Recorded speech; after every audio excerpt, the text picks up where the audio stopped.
Pelan Tindakan Perpaduan Negara 2021 hingga 2030 bina perpaduan kukuh masyarakat.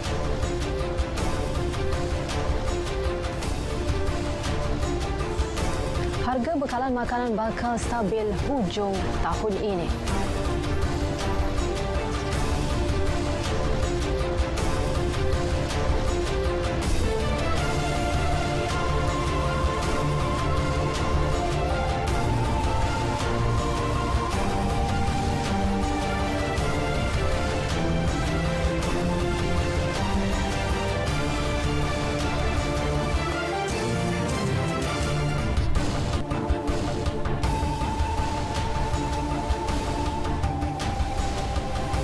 Assalamualaikum dan selamat petang. Saya Nur Zamri. Berita wilayah hari ini akan membawakan lintas langsung dari Sarawak, Sabah dan Pahang. Antara tumpuan hari ini, VTL darat bermula esok. Tiket Singapura ke Malaysia habis dijual. Setia sejam bersama kami dalam berita wilayah.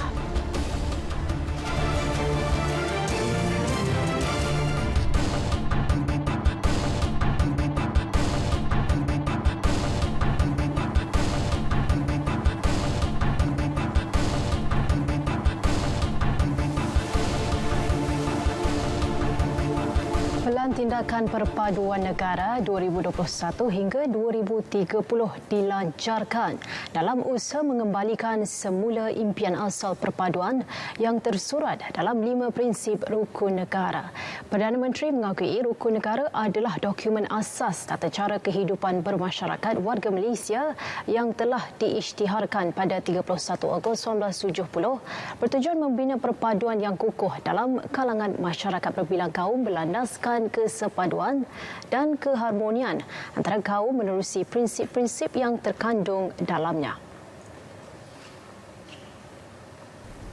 Sehubungan itu, Kementerian Perpaduan Negara yang diterajui Menteri Datuk Halimah Mohamad Sadiq bakal memandu keluarga Malaysia untuk memahami makna perpaduan dalam skop yang lebih luas serta inklusif dengan menjadikan rukun negara sebagai teras utama.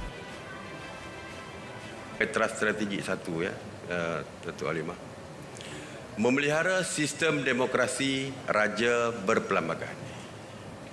Teras strategik 2, membentuk masyarakat yang menghargai dan mengamalkan perpaduan. Teras strategik 3, memperkasa sosioekonomi yang adil dan saksama. Teras strategik 4, menjamin keterbukaan dan toleransi terhadap perbezaan agama dan tradisi kebudayaan, manakala teras strategik 5, membina masyarakat progresif melalui sains, teknologi dan inovasi. Datuk Seri Ismail Sabri Yaakob berkata pelan berkenaan dirangka sesuai dengan program mengikut keupayaan institusi di peringkat pusat, negeri dan akar umbi di samping mampu memanfaatkan keluarga Malaysia iaitu merangkumi program pendidikan, ekonomi, kebajikan, sosio budaya, sains, teknologi dan inovasi. Justru beliau menyeru kerjasama semua pihak termasuk agensi kerajaan, swasta dan badan bukan kerajaan NGO selaku agensi peneraju dan pelaksana dalam pelan tindakan berkenaan untuk duduk bersama sebagai sebuah keluarga besar. Datuk Seri Ismail Sabri turut melancarkan satu lagi pelan iaitu Kami at Pelan Perpaduan Keluarga Malaysia 2021 hingga 2025 yang merupakan pelan paling signifikan kepada Kementerian Perpaduan Negara dalam menerajui agenda perpaduan nasional. Pelan yang merakyatkan perpaduan ini akan memberi tumpuan kepada 4 dimensi atau nama ringkasnya KAMI, KAMI, iaitu K bermakna karib, A accessibility, M majmuk dan I inclusivity. Pelan ini jelasnya dirangka berdasarkan satu kajian yang melibatkan rakyat daripada pelbagai lapisan masyarakat di seluruh negara menjurus ke pelbagai budaya dan agama supaya dapat menepis sebarang usaha yang mencemarkan perpaduan di negara ini. Beliau turut berkata impian kemakmuran bersama keluarga Malaysia adalah asas kepada kestabilan politik, ekonomi dan sosial negara. Harga bekalan makanan, terutama sayur-sayuran, kembali stabil hujung tahun ini. Jaminan Timbalan Menteri Pertanian dan Industri Makanan 1, Datuk Seri Ahmad Hamzah berdasarkan komitmen kementerian menyelesaikan isu itu dengan kadar yang segera. Kenaikan yang berlaku akuinya disebabkan beberapa faktor dan tidak menjejaskan bekalan sayuran import dan tempatan. Ini sebenarnya telah menjadi satu isu utama yang telah diperbincangkan, terutama tentang kenaikan harga sayur-sayuran di pasaran pada ketika ini. Sebenarnya, Kementerian Pertanian dan Industri Makanan memberikan satu jaminan bahawa pembekalan pada ketika ini adalah mencukupi dan stabil. Kita telah dapat mengesan kenaikan ini bermula daripada bulan Oktober yang lalu, dan kita jangka ianya pada ketika ini dapat distabilkan, menerus stabil sehingga ke hujung tahun ini. Beliau menyatakan komitmen ini selepas perasmian Agro Invest Mardi 2021 di Bandar Hilir, Melaka. Kementerian juga jelasnya sedang bekerjasama dengan KPDN-HCP bagi memastikan harga barangan dapat dikawal serta bekalan sentiasa mencukupi. Dan susulan laporan kenaikan harga sayur yang didakwa mencapai tahap hingga 200% di pasaran, Kementerian Perdagangan Dalam Negeri dan Hal Ehwal Pengguna KPDN-HCP melancarkan pasar sayur 2 di seluruh negara mulai semalam. Timbalan Menteri Datuk Rosul Wahid berkata setakat hari pertama 43 permis dan 131 jenis sayur telah diperiksa meliputi semua peringkat rangkaian pengedaran iaitu pembekal, pemborong dan peruncit di seluruh negara. Melaluinya 43 notis pengesahan maklumat bertulis dan 40 notis bertulis dikeluarkan bagi mendapatkan maklumat harga barangan daripada peniaga. Bagi notis pengesahan maklumat bertulis, peniaga diberi masa 2 hari untuk menjawab, manakala untuk notis bertulis, tempoh 5 hari diperuntukkan untuk mendapatkan maklum balas. Pada masa sama, 1,000 pegawai pemantau harga PPH ditugaskan untuk membuat pemantauan di 1,500 lokasi setiap hari bagi meninjau serta merekodkan perubahan harga sayur-sayuran di pasaran. Dalam perkembangan lain, beliau memaklumkan pihak Gardenia Bakeries KL Sunrian Berhad dijangka akan memberi maklum balas berhubung saranan kementerian kepada syarikat itu untuk menangguhkan sementara kenaikan harga roti esok. Ini cukup memberi kesan kepada B40. Kita amat memahami hal tersebut, jadi kita bincang dengan mereka untuk dia sarankan kepada mereka untuk tangguhkan kenaikan tersebut, dan dia akan maklum kepada kita esok, pada silapnya esok. Dia akan maklum kepada sama dia setuju atau tidak. Kerana kita sedang mencari mekanisme untuk membantu mereka. Kita tahu mereka terkesan kerana harga gandum dah naik. Jadi bila gandum naik menyebabkan harga roti pun naik.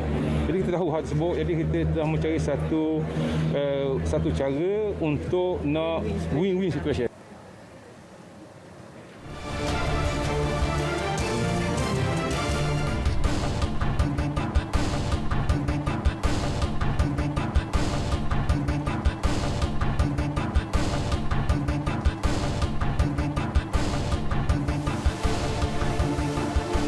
...1,440 individu dari Singapura dijangka memasuki Larkin Central Johor Bahru, Johor esok menerusi laluan perjalanan vaksinasi VTL darat bermula 9.20 pagi. Pelepasan bas dari Republik itu melibatkan 32 perjalanan yang beroperasi 12 jam sehari. Pengurus bangunan Larkin Central, Muhammad Helmi Muhammad Effendi memberitahu, ketibaan setiap bas di Singapura bakal mengambil jurang masa kira-kira 15 hingga 30 minit dengan had 45 individu bagi setiap bas. Serentak dengan kebenaran itu juga, jualan tiket Singapura ke Malaysia bagi minggu pertama VTL habis dijual. Untuk ketibaan pula, semua penumpang yang tiba di Larkin Central wajib melalui OAT, On Arrival Test. Dan pihak KKM dengan kerjasama pihak KKM, semua penumpang yang tiba akan diuji, dan sekiranya mereka negatif keputusannya, mereka dibebaskan keluar. Jadi kita bersedialah nak tengok macam mana hari yang pertama, adakah ramai ke. Tapi kita haraplah sebab dah 2 tahun kan. Kita pun tak ada dapat apa-apa. Jadi permulaan ni kita kena terpaksa sabar dululah. Memang semua datang tengok anak apa, semua family punya lama tak balik rumah, memang ada orang tua apa. Datang bikin sikit apa balang lah. Pasal lama tak balik, tengok anak lagi ingat beng lah, ada orang ada rumah lah, tak ada bikin apa. Pelepasan bas dari Malaysia ke Singapura esok pula bermula 7.30 pagi sehingga 8 malam melibatkan 15% jumlah penumpang dengan 32 perjalanan. Penumpang dinasihatkan tiba sejam awal daripada waktu pelepasan selain melakukan pemeriksaan dokumen 30 minit awal. Beliau berkata demikian selepas meninjau persiapan VTL di Langkin Central, Johor Bahru. Dalam pada itu, beliau terus memaklumkan pihaknya bersedia menerima peningkatan penumpang sekiranya kerajaan kedua-dua negara bersetuju menambah kuota penumpang bas bagi minggu seterusnya. Sidang DUN Johor bakal meminda Fasal 16 bahagian 2 Undang-Undang Tubuh Kerajaan 1895 bagi membenarkan belia berusia 18 tahun bertanding kerusi Dewan Undangan Negeri pada pilihan raya akan datang. Satu sidang khas Dewan Negeri akan dibuat dalam tempoh terdekat berhubung perkara itu. Menteri Besar Datuk Hasni Mohamad berkata, keputusan itu dibuat selaras pindaan Seksyen 5 Jadual 8 Perlembagaan Persekutuan. Justru amat wajar bagi maksud mematuhi Perlembagaan Persekutuan dan untuk keseragaman syarat kelayakan menjadi calon bagi kerusi Parlimen dan kerusi DUN, pindaan kepada Undang-Undang Tubuh Negeri untuk menurunkan umur minimum calon daripada 21 tahun kepada 18 tahun dilaksanakan. Beliau berkata demikian pada sesi pergulungan sidang DUN. Rabu lalu, semua Menteri Besar dan Ketua Menteri bersetuju meminda Undang-Undang Tubuh Kerajaan Negeri bagi membolehkan individu berusia 18 tahun menjadi calon pilihan raya umum, pilihan raya negeri dan pilihan raya kecil. Kedah dan Kelantan antara negeri yang membenarkan calon berusia 18 tahun bertanding pada pilihan raya akan datang. Sidang DUN Johor turut diberitahu kerajaan negeri bercadang menaik taraf fasiliti dan infrastruktur hospital tangkap dalam tempoh terdekat.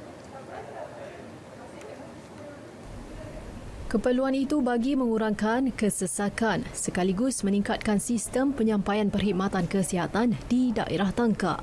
Pengerusi Jawatankuasa Kesihatan dan Alam Sekitar Negeri, Arvidianandan berkata, langkah itu bagi memastikan setiap hospital di 10 daerah di negeri ini mempunyai kelas tersendiri seiring dengan kepesatan pembangunan dan pertambahan jumlah penduduk. Saya sendiri pernah melawat hospital tangkap. Dan saya setuju dengan apa yang dinyatakan oleh Yang Berhormat bahawa fasiliti, kemudahan dan juga kalau kita tengok infrastruktur hospital tangkap ini a bit outdated kalau dibandingkan dengan hospital-hospital yang lain. Penjelasan diberikan pada sesi soal jawab. Kadar jenayah indeks di Johor bagi Januari hingga Oktober lepas turun kepada 3,707 kes berbanding 6,176 kes bagi tempoh sama tahun lalu. Ketua Polis Johor, Datuk Ayub Han Maidin Pichi berkata, penurunan sebanyak 40% itu hasil kerjasama erat polis dan orang awam selain pelaksanaan perintah kawalan pergerakan. Dalam tempoh sama, jenayah harta benda turun kira-kira 2,000 kes, jenayah kekerasan turun 355 kes, manakala jenayah curi motosikal turun sebanyak 1,062 kes. Polis Johor juga merekodkan tangkapan kes dadah kedua tertinggi dalam negara iaitu 11,461 orang. Selain membongkar aktiviti 5 makmal haram dan 6 stor penyimpanan dadah. Langkah yang dijalankan oleh pihak polis kontingen Johor, tuan-tuan, yang pertama meningkatkan lagi ronaan jenayah. melalui frontliner kita lah, ini MPV dan URT unit ronda motosikal kita termasuk elemen-elemen balai mendekatkan konsep polis omnipresent, membanyakkan lagi operasi bersepadu cegah jenayah, menitik beratkan respon action dalam penyaluran maklumat yang diterima pada pusat kawalan kontingen tuan-tuan. Kita ada banyak hotline kita ada Facebook kita ada volunteer smartphone. Beliau berkata demikian semasa program Town Hall di Ibu Pejabat Polis Daerah Johor Bahru Selatan.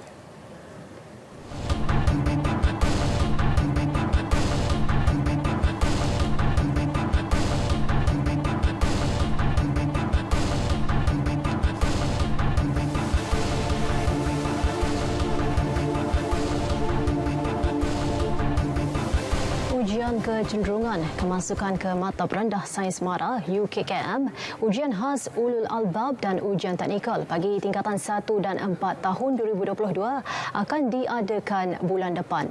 Ujian ini bagi calon di Kedah, Kelantan, Johor dan Terengganu diadakan pada 3 Disember ini, manakala dari negeri lain keesokan harinya. Menteri Pembangunan Luar Bandar, Datuk Seri Madzhir Khalid berkata, MARA menerima sejumlah 57,122 permohonan untuk ke tingkatan 1 dan 17,350 permohonan ke tingkatan 4 bagi tahun 2022. Mereka akan dipanggil untuk menduduki ujian secara berperingkat mulai 30 Januari 2022. Semakan tarikh, masa dan tempat ujian boleh disemak secara dalam talian bermula 29 November. Hari inilah. Besok 29 November melalui portal rasmi MARA. Pemohon akan menerima notifikasi menerusi sistem pesanan ringkas SMS atau email yang telah didaftarkan semasa permohonan. Calon tidak dibenarkan untuk membuat sebarang pertukaran tarikh, masa dan tempat ujian yang telah ditetapkan. Calon UKKM akan dinilai berdasarkan subjek Bahasa Melayu, Bahasa Inggeris, Matematik, Sains dan Kepribadian. Pihak berkuasa mengesahkan siasatan sedang dijalankan berkaitan video tular melibatkan sebuah helikopter yang terbang rendah di Ipoh Perak semalam bagi mengiringi konvoi upacara pengebumian. Ketua Polis Negeri Datuk Mio Federal Atrash Wahid memaklumkan siasatan meliputi segenap aspek termasuk permit kebenaran pihak berkuasa penerbangan awam Malaysia CAAM. Yang pertama adalah sama ada mereka ini ada memohon kebenaran untuk membuat perarakan. Pasal kalau ikut SOP yang tetap oleh pihak MKN, perarakan memang tidak dibenarkan. Especially perarakan melibatkan kematian. Memang tak dibenarkan. Yang kedua, adakah mereka ini mendapat kebenaran daripada pihak CAAM, pihak berkuasa penerbangan awam kan? Untuk terbang rendah. Kita tengok daripada video yang viral tu, nampak dia terbang terlampau rendah sampai dia buang bunga dan sebagainya kan. Tindakan sewajarnya bakal diambil selepas laporan penuh siasatan diperoleh. Tular di laman media sosial, video berdurasi 30 saat memaparkan sebuah helikopter terbang rendah di Little India Ipoh dipercayai mengiringi konvoi upacara pengebumian isteri pengasas sebuah kedai pakaian di Bandaraya Ipoh. Seorang anggota PGA ditemukan lemas selepas terjatuh dari bot ketika menangkap ikan di perairan Lekir Sitiawan, Perak pagi tadi. Mangsa Nurman Hafiz Nordin, 35 tahun, ditemukan kira-kira 500 meter dari lokasi dilaporkan terjatuh. Ketua Balai Bomba dan Penyelamat BBP Sitiawan, Muhammad Zaki Zainul, mengesahkan insiden dan memaklumkan panggilan kecemasan diterima pada pukul 8.09 malam tadi. Ketika kejadian, mangsa yang merupakan anggota Batalion 4 PGA Semenyih bersama abang dan anak saudara dalam perjalanan pulang ke pelantar di Batu Lapan, Lekir selepas menangkap ikan. Operasi yang bermula sejak malam Sabtu dihentikan pada pukul 9.30 pagi selepas mayat mangsa ditemukan. Tanpa sebarang dokumen, tindakan 17 pendatang asing tanpa izin parti warga Myanmar untuk masuk ke negara ini gagal.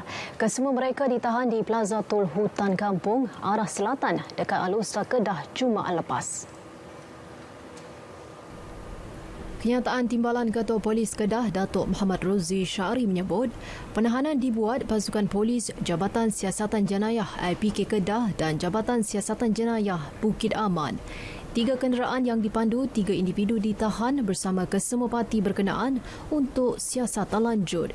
Kes disiasat mengikut Seksyen 26A Akta Anti Perdagangan Manusia dan Anti Perdagangan Migran 2007 dan Seksyen 6-1-C Akta Immigration 1959-1963. Kesemua mereka direman di bawah Akta Kesalahan Keselamatan Langkah-Langkah Khas 2012 SOSMA.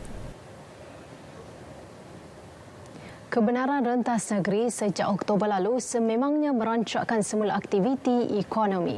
Kemasukan pelancong ke Pulau Pinang sejak kelonggaran diberi secara tidak langsung memberi nafas baru kepada pelbagai sektor, terutamanya perusahaan kecil dan sederhana PKS. Syarmila Rastam ada kupasannya.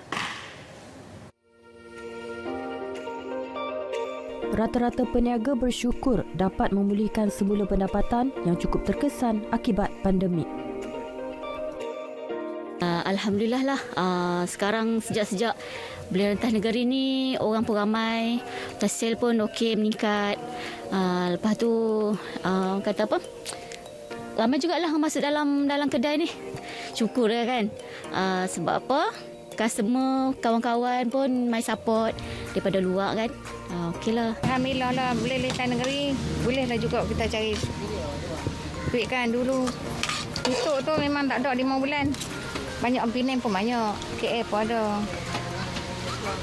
Sekarang ni musim cuti dan orang semua dah boleh keluar. Jadi kami dapat banyak tempahan dari segi baju-baju family day dan juga rewang, t-shirt rewang. Menurut Pensyarah Kanan Ekonomi Universiti Sains Malaysia USM, Dr. Abdul Rais Abdul Latif, kajian menunjukkan apabila sektor ekonomi dibuka dengan lebih luas, pertumbuhan ekonomi akan menjadi lebih stabil dan mengurangkan pengucupan ekonomi. Baru sudah pasti peningkatan dalam pendapatan rakyat akan meningkat, pengusaha-pengusaha lebih banyak mendapat keuntungan. Kemudian ini sudah pasti akan memberi suntikan untuk aktiviti ekonomi domestik itu untuk berkembang lebih pesat, dan kesemua faktor-faktor ini sudah pasti akan meningkatkan pertumbuhan ekonomi dan ianya sudah pasti memberi kesan ataupun mempunyai rantaian sangat kuat kepada kesejahteraan rakyat. Sumbangan terbesar mungkin akan datangnya daripada sektor-sektor PKS kerana sektor ini yang menerima impak yang begitu besar apabila ekonomi negara berkembang. Begitu juga semasa ekonomi menguncup, mereka ini jugalah yang menerima impak yang begitu teruk sekali. Kira-kira 67,000 pengusaha PKS di Pulau Pinang dianggarkan menerima peningkatan jualan antara 50% ke 70% sehingga awal bulan depan. So, rentas negeri ini memang kita nanti-nantikan dia membuka pasaran peniaga, penjaja dan semua PKS itu untuk meningkatkan jualan mereka lah. Dianggarkan kalau sektor pelancongan itu 50%. Kalau sektor lain tu kita anggarkan 70%. Kalau kita lihat sekarang pun restoran, hotel-hotel pun kalau ikut pengumuman tu penuh hujung minggu. Walaupun sudah divaksinasi, tiada jaminan untuk kita tidak mendapat sebarang jangkitan. Justeru bagi memastikan daya tahan PKS terus membangun dan pulih, prosedur operasi standard SOP perlu sentiasa dipatuhi.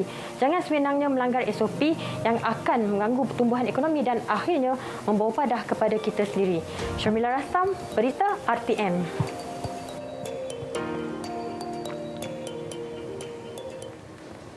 Baik saudara, sebelum ke perkembangan lain berita wilayah, kita ke Jabatan Meteorologi bagi mendapatkan laporan cuaca semasa bersama pegawainya Syazwani Yahya. Assalamualaikum dan salam sejahtera. Baiklah, pada ketika ini rantau negara masih lagi berada dalam tempoh monsun timur laut dan kehadiran vortex bertekanan rendah di sekitar Laut Cina Selatan menyebabkan keadaan angin yang agak kencang di kawasan berkenaan. Oleh itu, Met Malaysia masih lagi mengekalkan amaran angin kencang dan laut bergelora kategori pertama dan juga kedua bagi kawasan-kawasan perairan yang bertanda kuning dan juga jingga. Amaran ini dijangka akan berkuat kuasa sehingga 4 Disember nanti. Dan di sepanjang tempoh amaran, kelajuan angin boleh mencapai sehingga 60 km sejam dan ketinggian ombak boleh mencecah sehingga 4.5 meter. Dan kebanyakan aktiviti pantai dan juga perkapalan seperti aktiviti perkhidmatan feri, bubuk kecil dan juga sukan laut adalah amat berbahaya. Baiklah, kita teruskan dengan melihat paparan imej gema radar terkini di mana hujan kini masih lagi berlaku melibatkan negeri Perlis, Kedah, Kelantan dan juga Terengganu sejak pagi tadi. Selain itu, keadaan cuaca turut kelihatan agak lembap di sekitar negeri Perak dan juga Pulau Pinang. Keadaan ini dijangkakan akan beransur reda menjelang lewat malam nanti. Manakala hujan yang berlaku di lain-lain kawasan dijangkakan akan beransur reda dalam tempoh 1 jam sahaja. Baiklah, bagi Sabah dan juga negeri Sarawak, hujan berserta ribut petir kini sedang berlaku melibatkan hampir ke semua bahagian bagi kedua-dua negeri, lebih tertumpu di bahagian barat negeri Sarawak. Dan keadaan ini dijangkakan akan berterusan sehingga ke malam nanti. Baiklah, sekian sahaja laporan cuaca untuk petang ini. Sekarang kita lihat ramalan cuaca bagi bandar-bandar utama di seluruh Malaysia. Sekian, Suwani Yahya. Assalamualaikum.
Pusat Ekonomi Digital bantu usahawan kecil di Bumi Kenyalang tingkat hasil jualan. Laporan itu antara perkembangan semasa dari Sarawak bersama Vanessa Mering. Silakan Vanessa.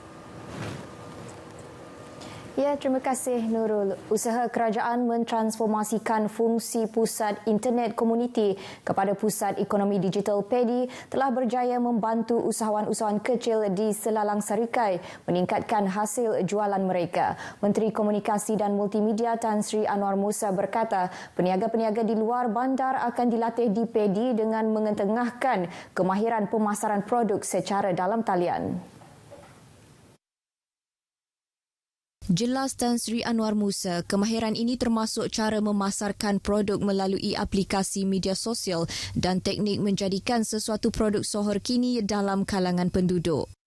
Yang pentingnya di situ ada produk-produk yang boleh kita pasarkan keluar. Ya. Kita dah tengok macam mana produk-produk termasuk daripada kawasan pendalaman, produk ajar. Sarawak ini kaya dengan benda-benda begitu. Jadi kalau dulu pasarannya hanya sekitar kampung masing-masing, kita galakkan mereka pergi ke e-commerce supaya produk itu boleh dibawa keluar dan mereka boleh menambah pendapatan, volume perniagaan mereka dan sebagainya. Tan Sri Anwar Musa ditemui pemberita selepas melawat PEDI Selalang di Sarikai. Bagi usahawan kari pub sejuk beku Muhammad Syahrul Nizam, jualannya meningkat 2 kali ganda sejak menggunakan aplikasi e-dagang Ieza yang diperkenalkan di PEDI Selalang. Hasilnya pada masa ini produk saya diketahui oleh pengguna dari Bintulu, dari Bintang O, dari Nyabo, Sibu dan kawasan-kawasan yang di luar Selalang. Sementara itu, perniagaan burger milik Abdul Aziz Peradus turut melonjak sehingga 500 pek sehari daripada 100 pek menerusi aplikasi yang sama. Pas kami menggunakan Yaiza tu, kami dapat mupah pekerja baru lah. Kami ada ngambil pekerja juga pakai dengan kami siang. Sebab cukup tangan juga. Dan pekerja kami ada dalam 4 orang lah. Jelas Abdul Aziz lagi, beliau tidak menyangka kerja separuh masa beliau menjual produk burger ramuan sendiri itu mampu berkembang pantas seperti kini.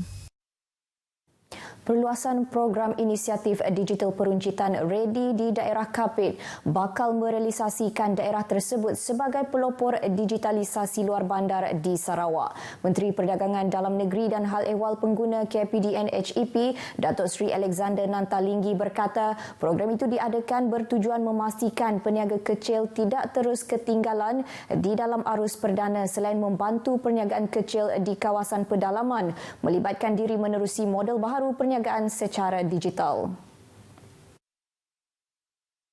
Datuk Seri Alexander Nantalinggi yang juga ahli Parlimen Kapit memberitahu menerusi pelaksanaan program Ready, KPDN HEP menyasarkan 100 peniaga di bawah setiap pihak berkuasa tempatan PBT akan menyertainya menjelang akhir tahun depan hasil daripada kolaborasi strategik bersama dengan kerajaan negeri, PBT serta pejabat kementerian itu di setiap negeri.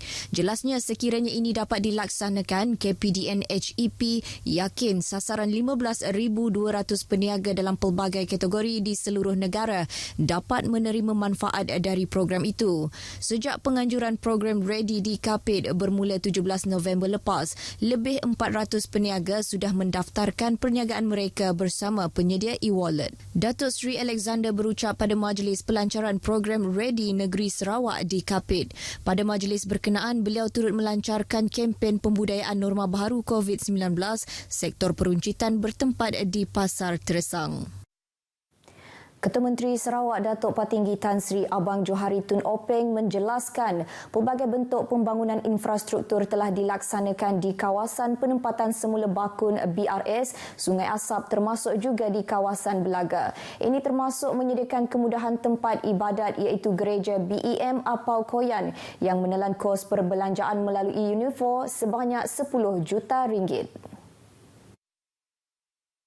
Ketua Menteri berkata demikian ketika berucap di program Pemimpin Bersama Rakyat di Lamin Adet Umar Baha BRS Sungai Asap tengah hari tadi.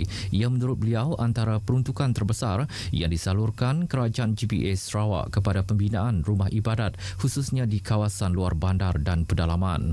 Gereja ini satu-satunya gereja yang telah kita bangunkan melalui Unifor dengan bangunan yang begitu cantik dan indah di Sungai Asap. Selain daripada itu, gabungan Parti Sarawak GPS yang mentadbir negeri ini setelah keluar daripada Barisan Nasional selepas PRU14 telah merangka pelbagai pelan pembangunan termasuklah di kawasan BRS Sungai Asap, Murun dan Belaga. BRS Sungai Asap, ujar beliau, telah menerima pelbagai bentuk pembangunan infrastruktur seperti naik taraf sistem bekalan dan loji rawatan air, jalan tanah lot dan pembinaan pejabat pentadbiran daerah kecil Sungai Asap. Menyentuh mengenai bangunan baharu pejabat pentadbiran daerah kecil Sungai Asap yang di awal proses pembinaan itu, ruang mesin ATM akan disediakan bagi kemudahan penduduk di kawasan tersebut. Keduanya, saya tadi melihat pembangunan pejabat daerah kita yang sedang kita bangunkan dalam lawatan saya lepas. Dan tadi saya nak tambah sikit, di mana di bawahnya ground floor saya madah dengan JKR letakkan juga satu ruang space for ATM, automated teller machine. Pada majlis tersebut, Datuk Patinggi Tan Sri Abang Johari telah menyampaikan warta payung tanah rumah kepada 8 buah rumah panjang di BRA Sungai Asap dan 1,348 surat had milik tanah, 653 ketua isi rumah BRA Sungai Asap dan BRA Mentalun Murum. Selain daripada itu, beliau turut menyampaikan bayaran balik premium tanah berjumlah RM3.140,490 kepada 178 ketua isi rumah di BRA Sungai Asap yang telah membayar premium tanah. Bukit Siol yang terletak di Petrajaya diwarta sebagai taman semula jadi simpanan dalam usaha pengindahan Bandaraya Kuching. Ketua Menteri Datuk Patinggi Tan Sri Abang Johari Tun Openg berkata, dengan adanya taman berupa hutan dalam bandaraya ini, ia berupaya menjadi penarik pengunjung ke bandar ini selain menjadi pusat riadah penduduk kota. Oleh itu, Datuk Patinggi Tan Sri Abang Johari berkata tiada sebarang projek perumahan atau komersil boleh dilaksanakan di kawasan itu bagi memastikan misi hijau itu tercapai. Ketua Menteri berucap dalam majlis makan malam Kejiranan Mesra Dewan Bandaraya Kuching Utara 2021 di Kuching. Dalam pada itu, beliau turut memberi komitmen kerajaan akan terus memajukan kawasan bandaraya dengan pelbagai projek strategik. Antaranya pembinaan benteng laut di Buntal yang kini menjadi antara lokasi tumpuan dan terbaharu pembinaan jambatan sejingkat di Demak Laut.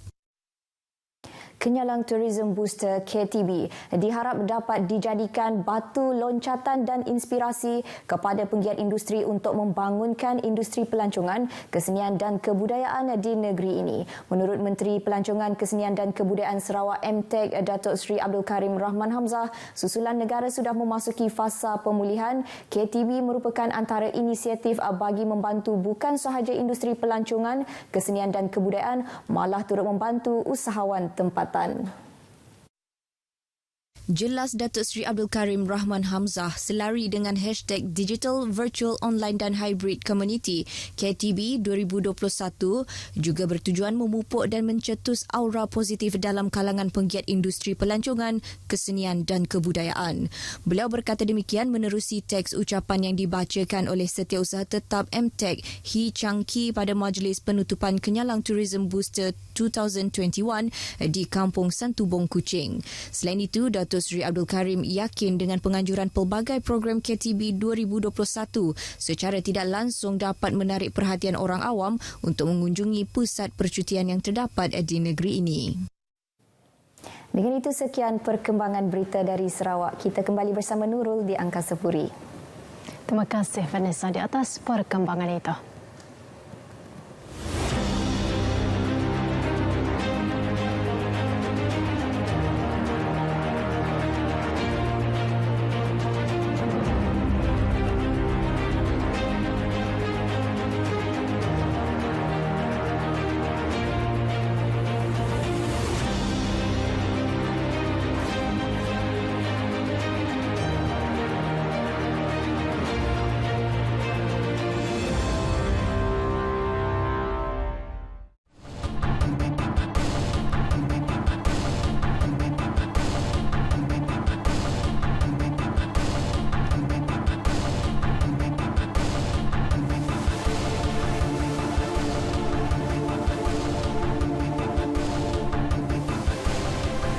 Negeri di bawah bayu perlukan 27 bilion ringgit pulihkan kerosakan loji air. Laporan penuh langsung bersama Inisia Dolus ke Kota Kinabalu. Silakan, Inisia. Ya, Nurul, sebanyak 27 bilion ringgit diperlukan Sabah untuk memulihkan kerosakan loji air di negeri ini bagi memastikan bekalan air bersih dapat disalurkan kepada pengguna. Terdapat 22 loji air di negeri ini namun kesemuanya telah usang. Ketika ditemui pemberita di Ibu Negeri, Timbalan Ketua Menteri Sabah Datuk Seri Panglima Bong Mokhtar Radin menjelaskan kesemua loji berkenaan tidak boleh beroperasi sekiranya hujan berlarutan. Sebab loji kita ini kita dibina 20-30 tahun yang lalu. 22 loji ini perlu ditutup dan perlu membina loji baru. Pokoknya untuk naik taraf air di Sabah kami memerlukan 27 bilion untuk memulihkan semuanya. Mengulas lanjut, Datuk Bong berkata pihaknya akan membentangkan hala tuju air di Sabah dalam sidang Dewan Undangan Negeri DUN akan datang. Beliau juga memaklumkan kerajaan negeri tidak mengikuti program air negara. Sehubungan itu, tiada peruntukan khusus diberikan Kerajaan Persekutuan bagi mengatasi masalah air di negeri ini. Dalam perkembangan lain, mengulas cadangan Gabungan Rakyat Sabah, GRS didaftarkan sebagai gabungan politik rasmi. Datuk Bong yang juga pengerusi perhubungan UMNO Sabah berkata pihaknya sedia berbincang untuk meneliti cadangan tersebut. Mungkin itu pandangan peribadi dia dan perkara ini kita perlu teliti apa keburukannya, kebaikannya. Bagi pihak UMNO Sabah, kita sedia berbincang untuk meneliti cadangan-cadangan tersebut. Baru-baru ini adun usukan Datuk Seri Panglima Dr. Saleh Said Keruak mencadangkan pemimpin GRS mengambil langkah segera mendaftarkan GRS sebagai gabungan politik rasmi bagi mengelak pertembungan dalam pilihan raya umum akan datang. Sejumlah 76,000 suntikan dos penggalak vaksin COVID-19 telah diberikan kepada kumpulan sasar terdiri petugas barisan hadapan dan warga emas di Sabah sejak pemberian suntikan itu dilancarkan 20 Oktober lepas.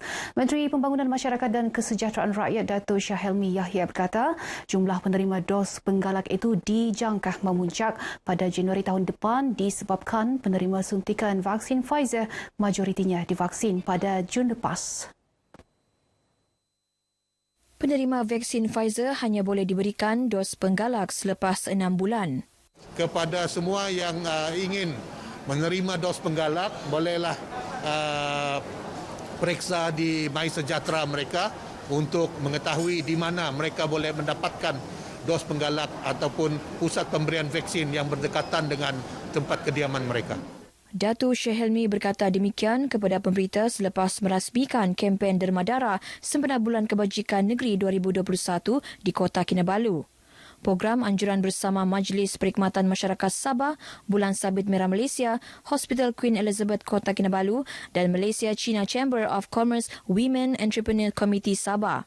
Kempen sehari ini menyasarkan 500 pain darah yang akan diberikan kepada tabung darah Hospital Queen Elizabeth. Persidangan Parti Pribumi Bersatu Malaysia Bersatu di peringkat bahagian negeri ini berjalan lancar. Antara usul yang dikemukakan menghadkan tempoh jawatan Ketua Menteri kepada 2 penggal dan mendaftarkan Gabungan Rakyat Sabah GRS sebagai satu entiti politik rasmi. Cadangan ini kita akan bawa di dalam mesyuarat Gabungan Rakyat Sabah dan jika dipersetujui maka kita akan bawa kepada pihak kerajaan untuk dipertimbangkan. Usul ini melibatkan pindaan perlembagaan negeri Sabah. Ini perlu diteliti secara terperinci. Datuk Haji Ji yang juga Ketua Bersatu Bahagian Tuaran ditemui media selepas merasmikan Persidangan Bersatu Bahagian Tuaran kali kedua tahun 2021 di Tuaran. Dalam majlis ini, Datuk Haji Ji turut menerima 800 borang keahlian menyertai Bersatu. Sementara itu, ketika ditemui selepas Persidangan Bersatu di Kota Kinabalu, Ketua Bahagiannya Datuk Faisal Yusof Hamdan berkata menarik minat golongan belia berumur 18 tahun ke atas antara strategi yang akan ditekankan ahli Bersatu Bahagian Kota Kinabalu menjelang pilihan raya umum PRU akan datang. Yang 18 tahun ini sudah boleh mengundi. Ini kita telah minta armada dan juga serikandi untuk mendekati pada mereka. Iaitu kita harus mencerminkan yang parti kita ini yang boleh yang relevan kepada orang-orang muda. Ada program-program yang bersesuaian dengan keadaan sekarang. Beliau turut mengingatkan 2,000 ahli Bersatu Kota Kinabalu sentiasa meningkatkan integriti serta muafakat dalam parti. Di putatan persidangan antaranya menekankan golongan belia diberi peluang untuk mentadbir negara demi memastikan agenda pembangunan seiring dengan perubahan semasa. Sebab kita lihat pola pengundi-pengundi itu semua lebih tertumpu ke arah generasi orang muda. Jadi apabila generasi orang muda itu mereka perlukan satu pendekatan pemimpin yang dekat, yang boleh dekat dengan mereka dan mereka inilah harus di kalangan yang seumur dengan mereka. Ketua Armada Bersatu Putatan Muhammad Iskuzawan Isra Arsid berkata demikian kepada RTM selepas berucap dalam majlis persidangan bersatu di Putatan. Penduduk luar bandar negeri ini disaran melakukan pemeriksaan awal kanser bagi mengelak penyakit itu lewat 3 kesan.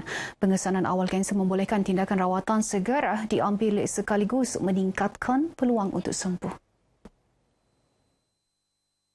Menteri Belia dan Sukan Dato' L. Ron Angin berkata usaha menyebar luas kesedaran kanser terhadap penduduk luar bandar perlu dipergiat memandangkan kesedaran mengenai penyakit ini dalam kalangan masyarakat masih rendah. Program ini kita alu-alukan. Seboleh-bolehnya patut dia dikerapkan ya supaya memberi kesedaran kepada masyarakat khususnya di luar bandar.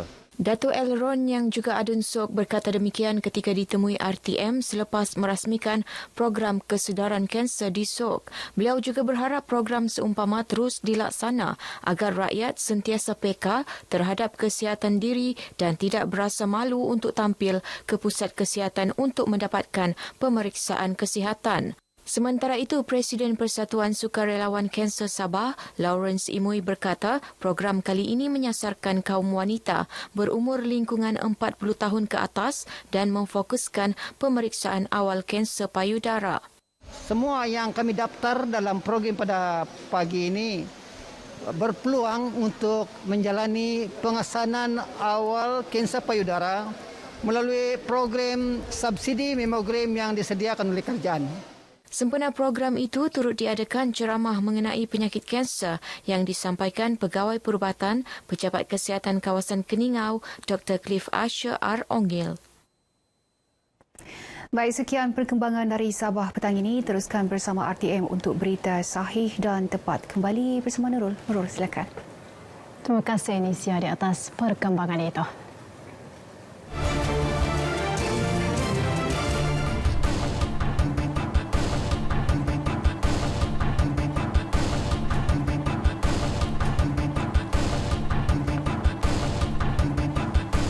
Kesiapsiagaan musim monsun Timur Laut terus diperkemas Jabatan Bomba dan Penyelamat Malaysia JBPM Pahang.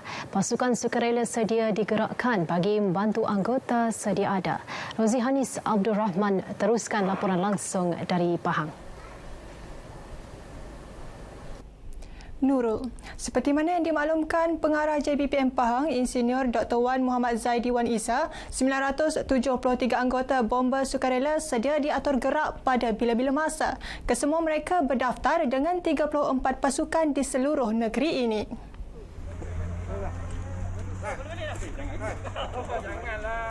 Contoh kita tengok macam di Raub pada awal yang lepas. Perpindahan perlu dibuat segera pada jumlah yang ramai. Jadi kalau bergantung pada pasukan bomba yang sedia ada, memang kita rasa tak mampulah. Jadi ini yang kita akan menggunakan pasukan bomba sukarela untuk membantu kita dalam kerja-kerja menyelamat ini. Bagi memastikan kelancaran operasi pemindahan penduduk terjejas banjir mengikut keperluan, 52 unit marin serta 37 kenderaan darat disediakan. Kesemua anggota bomba terlibat juga telah dilatih dengan latihan menyelamat mengikut SOP di PPS. Beliau menyatakan demikian selepas majlis pelancaran kesiapsiagaan monsun Timur Laut, Jabatan Bomba dan Penyelamat Pahang dan penyerahan geran bantuan bomba sukarela.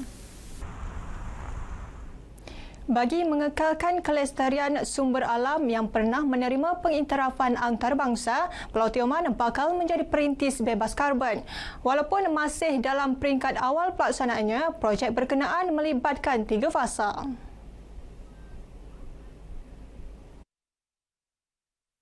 Pegawai Pembangunan Masyarakat Lembaga Pembangunan Tioman TDA Nazratul Azra Tukirin memaklumkan bagi fasa pertama, beberapa siri penyelidikan telah dilaksana bagi mengenal pasti lokasi strategik pelaksanaan projek. Daripada tahun 2021 hingga 2025 ni kita ada beberapa projek dia masuk dalam fasa 2 lah, 2021 hingga 2025 ni, projek renewable energy solar, kemudian penggunaan electric vehicle, pemasangan lampu LED serta program kita semula. Dan kemudian bila masuk tahun 2026 dan seterusnya hingga 2030 tu masuk pada fasa ketiga smart grid untuk semua pembangunan yang akan dibuat di Tioman. Projek bebas karbon ini dijangka selesai secara keseluruhannya menjelang 2030. Pahang FM terus menyantuni pendengar setia menerusi program Moh Lahweh. Program kemasyarakatan itu setakat ini telah dilaksanakan di 2 lokasi, masing-masing Pulau Tioman dan Cameron Highlands. Pelbagai pengisian telah diatur sepanjang program termasuk rakaman ceramah agama. Selain itu, menurut penerbit program Nurul Ain Sujaihah Muhammad, Juruhebah Pahang FM juga berpeluang menyertai pertandingan memasak bersama pendengar setia radio ini. Dan lebih menarik, pada penganjuran program di Pulau Tioman, 100 batang anak pokok ditanam sekitar Kampung Juara dalam usaha meningkatkan kesedaran mengenai penanaman pokok sekaligus mencapai sasaran penanaman 4 juta pokok di Pahang menjelang 2025. Disebabkan oleh pandemik COVID-19, jadi kita paksa tunda perancangan yang begitu perinci kita buat, tapi alhamdulillah masuk ke fasa keempat ni kita dapat menjalankan Moh Lahweh pada kali ini. Konsert mini antara kemuncak program yang menampilkan artis-artis tempatan. Program Moh Lahweh mendapat kerjasama pelbagai agensi termasuk Tourism Pahang, Majlis Keselamatan Negara MKN Pahang, Jabatan Perhutanan Negeri, Lembaga Pembangunan Tioman, Majlis Daerah Cameron Highlands, Pejabat Parlimen Cameron Highlands dan Syarikat Adabi Cawangan Pahang. Setakat ini saja perkembangan dari Pahang. Kembali semula ke Angkasa Puri bersama Nurul untuk laporan lain berita wilayah. Selamat berhujung minggu dan jumpa lagi. Terima kasih Rozi di atas perkembangan itu. Kelantan dijangka tidak mengalami banjir besar seperti yang pernah dialami pada 2014 dalam tempoh musim tengkujuh. Menteri Alam Sekitar dan Air, Datuk Seri Tuan Ibrahim Tuan Man berkata, ia berkutan jumlah taburan terkini hujan dicatatkan di negeri itu telah mencapai 68%. Katanya dijangkakan hanya akan ada beberapa episod hujan namun tidak akan membawa banjir besar. Bagaimanapun persiapan rapi bagi berdepan sebarang kemungkinan tetap dilaksanakan meliputi pelbagai aspek. Tahun ni pattern dia agak lain sikit. Dia berlaku banjir di sebelah pantai barat, Kedah, Melaka dan sebagainya. Dan bila peralihan monsun, maka memang Kelantan, Terengganu, Pahang, Johor ni akan timur taburan hujan lebih banyak daripada bulan-bulan biasa. Ya, itu normal lah. Kita kena ready dari segi saya sebut tadi hujan banjir kilat lah. Sekarang ni mutakhir ni banyak banjir kilat berlaku. Hujan dia sekejap 4-5 jam tapi terlalu lebat di kawasan-kawasan tertentu. Ya, dia tidak menyeluruh. Beliau sebelum itu melakukan lawatan kerja ke tapak projek penstabilan tebing Sungai Kelantan di Kampung Pohon Celagi, Pasir Mas. Mengulas mengenai kerja-kerja penstabilan tebing sungai di Kampung Pohon Celagi, Datuk Seri Tuan Ibrahim berkata, projek yang bermula Ogos lepas kini telah mencapai kemajuan sebanyak 42.65% berbanding 38.5% mengikut jadual yang ditetapkan. Projek menelan belanja kira-kira 60 juta ringgit itu dijadual siap minggu depan.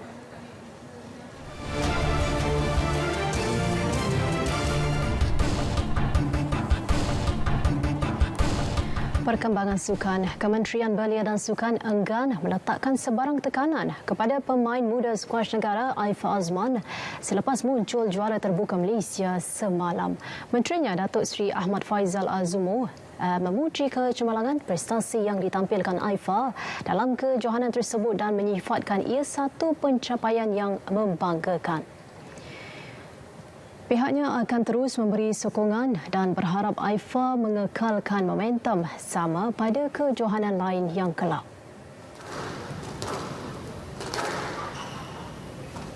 Pencapaian terbaru ini walaupun amat membanggakan di gelanggang sendiri kita sebagai tuan rumah dan saya harap beliau akan terus berjaya, namun kita tak perlu memberikan tekanan yang cukup kuat terlalu besar kepada beliau untuk mengganti Nicole Dawid dan sebagainya, tetapi kita berdoa, kita bagi sokongan kepada beliau supaya beliau dapat mengimbarkan panji-panji negara di dalam semua kejohanan yang beliau wakili dari semasa ke semasa. Beliau berkata demikian selepas melancarkan program derma darah perak Food Bank di Ipoh. Terdahulu, AIFA melakar kejutan dengan menundukkan pilihan utama dari Mesir, Salma Hani di Pusat Squash Nasional Bukit Jalil. AIFA yang beraksi dengan tiket wildcard menewaskan pemain ranking ke-8 dunia itu dengan catatan 12-10, 11-8, 11-4. Konfederasi Bola Sepak Asia AFC yakin penganjuran beberapa kejohanan besar di benua Asia bakal mencuri tumpuan seluruh dunia pada tahun depan. Untuk itu, Ahli Jawatankuasa Eksekutif AFC Datuk Hamidin Muhammad Amin menerusi hantaran di Facebook FAM menggasa semangat kekitaan dalam kalangan negara anggota badan induk tersebut. Ia penting menjelang tersingkapnya takbir 2022 yang bakal menyaksikan Asia menganjurkan Piala Asia Wanita AFC dan Piala Dunia Wanita bawah 17 tahun di India selain Piala Dunia di Qatar. Jelasnya fokus kini ke arah pembinaan momentum pemulihan yang meningkat pada 2022 dan menggunakan peluang yang ada agar benua Asia terus menjadi tumpuan bola sepak dunia. Datuk Hamidin yang juga Presiden FAM berkata demikian ketika menghadiri Kongres AFC ke-31 yang diadakan secara maya. Kesaan disuarakan beliau adalah selari dengan amanat Presiden FIFA Gianni Infantino yang turut memuji perpaduan negara ahli gabungan AFC dan disifatkan berjaya membawa bola sepak Asia bangkit semula kesan pandemik COVID-19. Sukan Para Remaja Asia AYPG menjadi medan pembangunan pelapis atlet para di peringkat akar umbi. Setiausaha Agung Majlis Paralimpik Malaysia MPM Dato' Arfid Subramaniam yakin penyertaan kejohanan besar memberi pendedahan dan melahirkan atlet bertaraf antarabangsa yang mampu bersaing di peringkat lebih tinggi pada masa hadapan. Jelasnya berdasarkan statistik, negara kekurangan bakat-bakat baharu yang boleh diketengahkan untuk kejohanan para antarabangsa. So, but this AYPG yang akan berlangsung di Bahrain nanti ini adalah satu kejohanan yang cukup bagus di mana kita dapat mencungkil bakat baru. Nombor satu. Nombor dua, setiap atlet yang akan mengambil bahagian di pelbagai sukan akan diklasifikasikan. Jadi mereka dapat macam lesen lah. Jadi mereka tu dapat mencuba dalam event tertentu. Jadi kalau kita nak buat rancangan pembangunan tu, kita boleh tumpukan secara penuh. Beliau ditemui selepas menghadiri klinik bola sepak OKU di Kompleks Sukan Batu Berendam. Atlet para yang mewakili negara ke AYPG akan melepas ke Bahrain hari ini sebagai persediaan sebelum acara sukan itu berlangsung. Baik saudara, berita wilayah berakhir di sini. Keluarga Malaysia terus amal kawalan kendiri, lindung diri, lindung semua. Yang sahih di berita RTM, saya Nur Zamri. Assalamualaikum dan salam hormat.